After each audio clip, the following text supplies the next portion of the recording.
Pilihan saya yang paling mudah ialah meletak jawatan.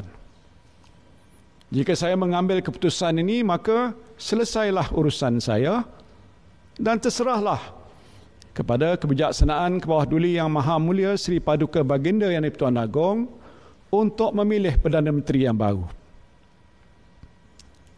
Menurut perkara 43.2 Perlembagaan Persekutuan, Kebawah Duli Yang Maha Mulia Tuanku boleh melantik seorang Perdana Menteri dari kalangan ahli Dewan Rakyat yang pada hematnya mungkin mendapat kepercayaan majoriti ahli Dewan Rakyat.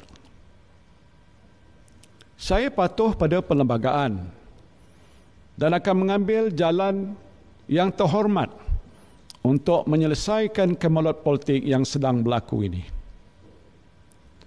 Namun, sehingga saat ini, saya ulangi, sehingga saat ini tiada seorang pun ahli Dewan Rakyat lain yang dapat membuktikan dia mendapat sokongan majoriti ahli Dewan Rakyat untuk membolehkan Kebawah Duli Yang Maha Mulia Seri Paduka Baginda Yang di-Pertuan Agong melantik Perdana Menteri yang baru.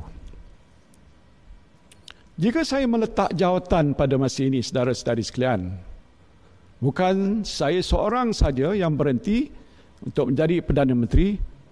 Menurut Perlembagaan Persekutuan, saya hendaklah meletak jawatan seluruh anggota Jemaah Menteri. Ini bermakna Kerajaan Perikatan Nasional yang mentadbir negara pada masa itu akan jatuh.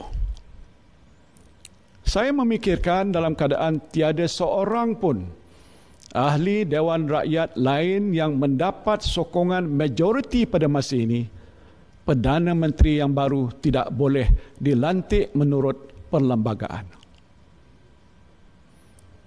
Jadi apabila Perdana Menteri tidak boleh dilantik, maka Kabinet pun tidak boleh dilantik. Dan kerajaan baru tidak dapat dibentuk.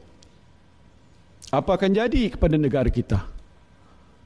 Sekiranya krisis politik ini berlarutan dan kerajaan baru tidak dapat dibentuk dalam kadar yang segera, kerajaan mana yang akan memastikan, sebagai contoh, program vaksinasi berjalan lancar mengikut jadual? Sedangkan tempoh 2 bulan akan datang adalah amat genting. Jika semua perancangan kerajaan dapat dilaksanakan seperti yang dijadualkan, kita akan mencapai imuniti kelompok pada bulan Oktober, insya-Allah.